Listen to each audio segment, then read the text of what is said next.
Hi everybody, this is Mr. Hauk, and today we're doing rational functions lesson number 4, adding and subtracting rational expressions. So if you remember, multiplying, you can just multiply the tops and the bottoms straight across, but if we're adding or subtracting, we need a common denominator. Alright, so one little example of that would be if I had 1/2 and I added it to 1/3, alright, we wouldn't say it's 1/5. We would convert it. A common denominator would be 6 if we multiply 2 and 3 together. So we could have 3/6 plus 2/6 to give us 5/6. Alright, so your denominator, once it's common, should stay the same.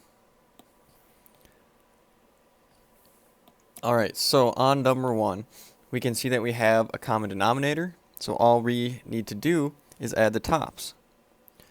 So 3x minus 4 plus 2x plus 5.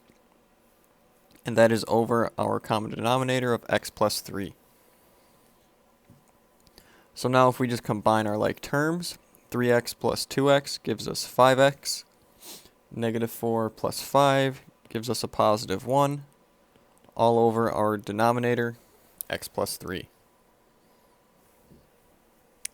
Alright, so here's our answer in factored form.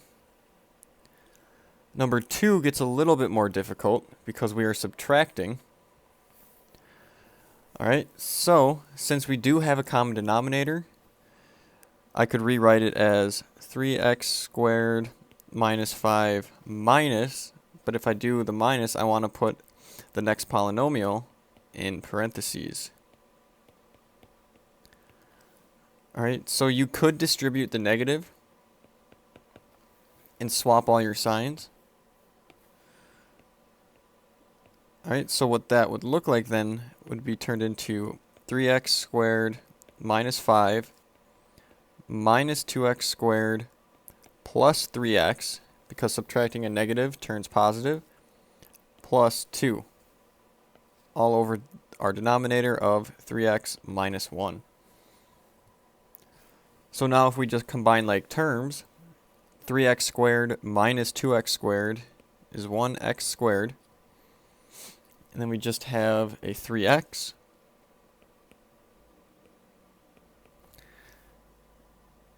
Then we have minus 5 plus 2. That gives us a negative 3 over 3x minus 1.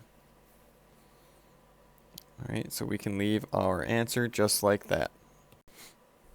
Alright, moving on to number 3. We need to find our common denominator. So what I like to do is start by factoring everything. Alright, so the only thing that can be factored is that x squared minus 36. Maybe you realize that's a difference of perfect squares. If not, remember x squared plus 0x minus 36 is the same thing. So we want two numbers that multiply to negative 36, add to 0. That's going to be 6 and negative 6. Alright, so that denominator turns into x plus 6, x minus 6. So if you notice, both of our denominators have an x plus 6.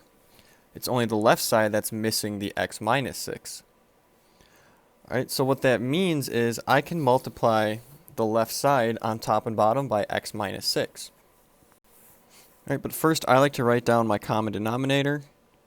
So that's what CD is, common denominator. And that's going to be x plus 6, x minus 6. Alright, so now let's start to solve. My common denominator, x plus 6. But now since my common denominator also includes an x minus 6, I need to remember to multiply that on top and bottom. Because if I multiply it on top and bottom, x minus 6 over x minus 6, remember, is equal to 1. And if I'm multiplying by 1, I'm not changing any values. And then I am subtracting 72 over that same denominator. X plus 6, x minus 6. Alright, so from here we can write it as one big fraction, x times x minus 6 minus 72 over x plus 6 times x minus 6. Alright, so now we've combined them, but I want to simplify it a little bit. So I'm going to go ahead and distribute that x on top, and I get x squared minus 6x minus 72 over x plus 6 times x minus 6. And now I want to go even further and check and see if I can factor. So on top, I know that it factors to x minus 12 times x plus 6 over x plus 6, x minus 6. And now I can cancel some stuff off. So there's a factor of x plus 6 on top and bottom. So those cancel off, leaving me with x minus 12 over x minus 6. Alright, moving on to number 4. I'll do this one in a different color. Alright. If I factor that bottom right denominator, I get x plus 5 times x minus 3. So that's going to be my common denominator because I can see that I have an x plus 5 on the other side. So the only thing missing is the x minus 3. So I just need to multiply the top and bottom of the left side by x minus 3. So we have x over x plus 5, but then remember we're multiplying on top and bottom by x minus 3. And we have plus negative 50 over same denominator of x plus 5, x minus 3. Alright, so let's distribute that x in. We get x squared minus 3x. And then if I'm adding a negative 50, that's the same thing as just minus 50. And the reason I can combine it is because we have a common denominator at this point. So x plus 5 times x minus 3. And this one, if you try to factor the top, you would need two numbers that multiply to negative 50 and add to negative 3, which isn't possible. So that tells us that we have reached our final answer. Alright, jumping down to number 5, you might notice that neither of our denominators match at all. Alright, there's no factors that are in common. Nothing can even be factored to check and see. So the easiest way to find a common denominator, if you have two, is just to multiply your two denominators together. Alright, so our common denominator is going to be 3x minus 1 times 2x plus 5. Alright, so if we just take a look at the left side, this 6x over 3x minus 1. Alright, the denominator is missing the 2x minus 5, so that's going to multiply on top and bottom. If we look at the 4x over 2x plus 5, that denominator is missing the 3x minus 1. So that's going to go multiply on top and bottom of the right side. Alright, so what is that going to look like? Well, we have 6x on top, and we said we were multiplying that by 2x plus 5. We had the 3x minus 1 on bottom, and again that got multiplied with the 2x plus 5, because that's our common denominator. And then moving on to the right side, we had minus 4x, but that 4x needs to be multiplied by that denominator of 3x minus 1. And that denominator started with 2x plus 5, and needs to be multiplied by that 3x minus 1. So I just took the denominator on one side and multiplied it on top and bottom of the other side. Alright, so now what I'm going to do, we have a couple options. We could distribute, or we could write it as one big one. Alright, so I am just going to distribute first. Alright, so if I distribute the tops across, I have 12x squared plus 30x all over 3x minus 1 times 2x plus 5. And I'm subtracting 12x squared minus 4x over 3x minus 1 times 2x plus 5. Alright, so now I can combine them into one. I have a 12x minus 12x. So those cancel off. And then I have a 30x minus a negative 4x. So subtracting a negative is the same as addition. Whoops. So that brings it up to a 34x over our common denominator of 3x minus 1 times 2x plus 5.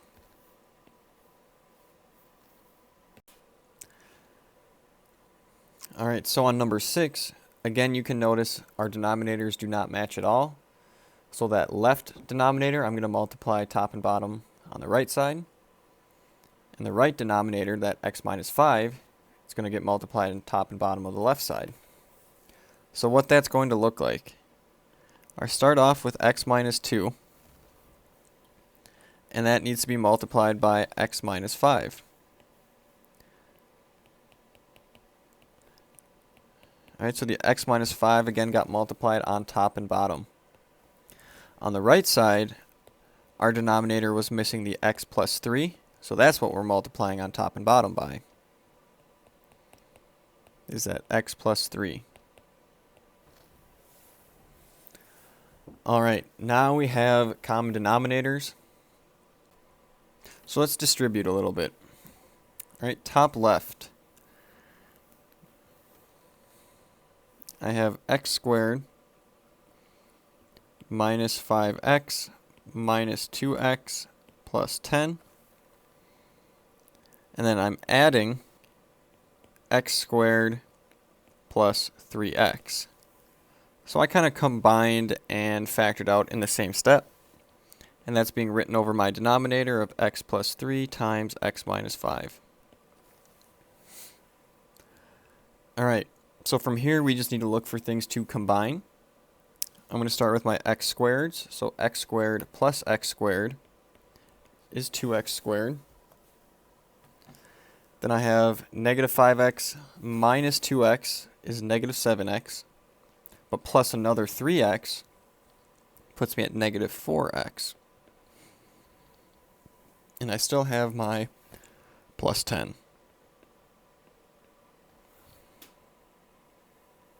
All written over my denominator of x plus 3 times x minus 5.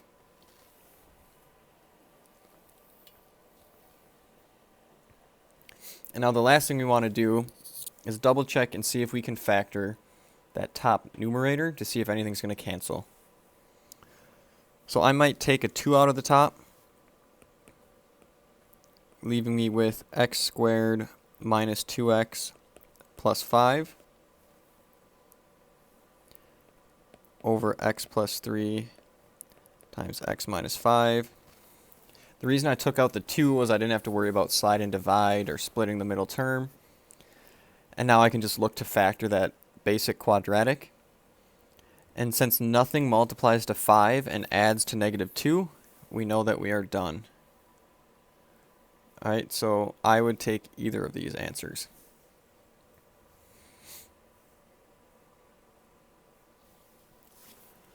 Alright, number 7. Let's start by factoring the quadratic on the bottom right. Alright, so if I do that, I get x minus 4, x minus 2. And lucky for us, the x minus 4 is already in the denominator of the left side. So that means we only need to manipulate that x plus 2 over x minus 4. Alright, so that left side, our denominator, x minus 4 times x minus 2. And on top we had x plus 2. But since that denominator was missing the x minus 2 to start, it needs to be multiplied on top as well. Alright, then that 16 minus 5x is unchanged because that already had the common denominator.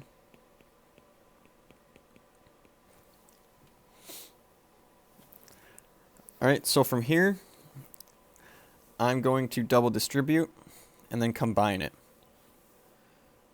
So it's eventually going to be one long fraction. My denominator is x minus 4 times x minus 2. And then distributing that x plus 2 times x minus 2. I have x squared minus 2x plus 2x minus 4. And then I'm adding 16 and subtracting 5x still. Alright, now let's combine some like terms. I only have that 1x squared. And then my negative 2x and positive 2x cancel, leaving me with just that minus 5x. And then negative 4 plus 16 gives me a positive 12, all over the denominator, x minus 4 times x minus 2. So let's think, does anything multiply to positive 12 and add to negative 5? Right? We always want to go back and double check to see if we can factor, because maybe something will cancel on top and bottom, giving us a hole in our graph. Right? And we want to make sure it's fully simplified. In this case, we can't factor it, so that is our final answer.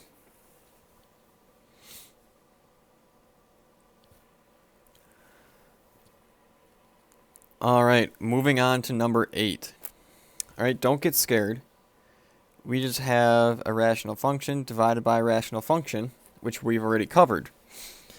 Alright, the opposite of dividing by a fraction is multiplying by the reciprocal. So I'm going to take care of that first right away. So I have 12 over x minus 2. And now instead of dividing, I'm going to multiply. And the reciprocal would be x minus 2 over 3. Alright, so right away, before I go any further, I notice the x minus 2 factor on top and bottom will cancel. That gives me just 12 over 3, which we know is 4. So really what we're doing is we have 4 plus the fraction of 7 over x minus 2. So our common denominator, I could write this 4 over 1, a little unnecessary. So our common denominator is just going to be x minus 2. So I need to take that 4 and multiply it by x minus 2 on top and bottom. Alright, remember x minus 2 over x minus 2 is just equal to 1. That's anything divided by itself. And 1 times 4 leaves us at 4. So we're not changing the actual value by multiplying the top and bottom by the same amount. Right, then we're adding 7 over x minus 2. So if we distribute this and combine it, we have 4x minus 8, and then we're adding 7 over x minus 2. So just combining that negative 8 and the 7 gives us an answer of 4x minus 1 over x minus 2. Alright, I know it is a long lesson. Please let me or your teacher know if you have any questions. But that is rational functions lesson number 4, adding and subtracting rational expressions. And remember, you need a common denominator in order to add or subtract.